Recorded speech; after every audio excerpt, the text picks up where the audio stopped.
परिचय। कृतिका और राहुल भाई बहन हैं। रात में राहुल और कृतिका अपनी बालकनी में खड़े होकर आसमान में तारों को देख रहे हैं। राहुल कुछ तारों के विशेष क्रम को देखता है। कृतिका उन्हें देखकर बहुत उत्साहित हो गई है। वह राहुल से कहती है कि उसे आसमान के विषय में और अधिक बातें बताए। इस अध्याय में आप कुछ खगोलीय या आकाशीय पिंडों के विषय में जानेंगे। आओ सीखें। सूर्य का वर्णन करना। पृथ्वी के लिए सूरज, सूर्य के महत्व को बताना। चंद्रमा का वर्णन करना। चंद्रमा के महत्वपूर्ण आकारों की सूची बनाना। सूर्य एक चमकता तारा है। ये बहुत ही गर्म और बड़ा है। यहां तक कि ये हमारी पृथ्वी से भी बड़ा है। ये बहुत ही दूर है, इसलिए ये हमें छोटा दिखाई देता है। हमारी पृथ्वी सूर्य के चारों ओर चक्कर लगाती है। यह एक चक्कर पूरा करने में 1 साल लगाती है। सूर्योदय और सूर्यास्त। सूर्य पूर्व दिशा से निकलता है और पश्चिम में डूबता है। दोपहर में यह ठीक हमारे सिर के ऊपर होता है। सुबह और शाम में परछाइयां लंबी बनती हैं। दोपहर में जब सूर्य हमारे सिर के ऊपर होता है, तब परछाइयां छोटी बनती हैं। गर्मी और प्रकाश का स्रोत। सूर्य हमें गर्मी और प्रकाश देता है। इसके बिना पृथ्वी पर बहुत ही अंधेरा और ठंड हो जाएगी। पौधे, पशु और मनुष्य इस पर नहीं रह पाएंगे। सूर्य पृथ्वी पर जीवन को संभव बनाता है।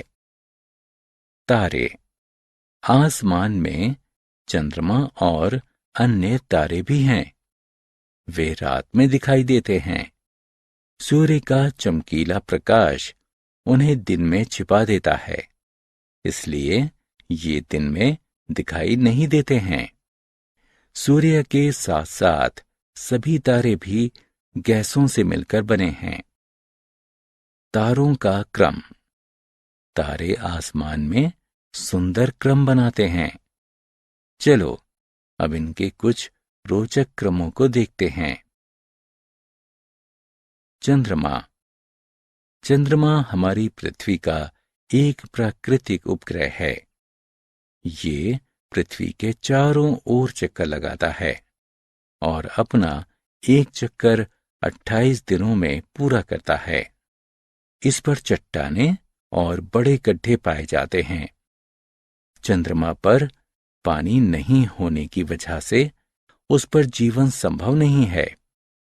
चंद्रमा का अपना प्रकाश नहीं होता है।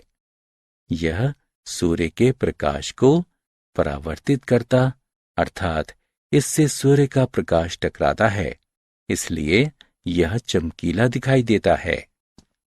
यह सूर्य से भी छोटा है, लेकिन ये बड़ा इसलिए दिखाई देता है क्योंकि ये सूर्य की अपेक्षा पृथ्वी के अधिक पास है।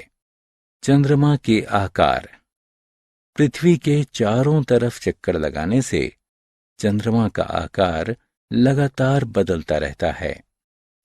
जब चंद्रमा आसमान में अदृश्य यानी दिखाई नहीं देता है, तब यह अमावस्या यानी नया चंद्रमा कहलाता है। जब चंद्रमा आसमान में पूरा दिखाई देता है, तो यह पूर्णिमा यानी पूरा चंद्रमा कहलाता है। हमने क्या चर्चा की? सूर्य एक तारा है। सूर्य हमें गर्मी और प्रकाश देता है। पृथ्वी सूर्य के चारों ओर चक्कर लगाती है। तारे गैसों से मिलकर बने होते हैं। चंद्रमा पृथ्वी का एक प्राकृतिक उपग्रह है। चंद्रमा पृथ्वी के चारों तरफ चक्कर लगाता है। चंद्रमा सूर्य के प्रकाश को परिवर्तित करता है, अर्थात इससे सूर्य का प्रकाश टकराकर वापस लौटता है। चंद्रमा का आकार लगातार बदलता रहता है।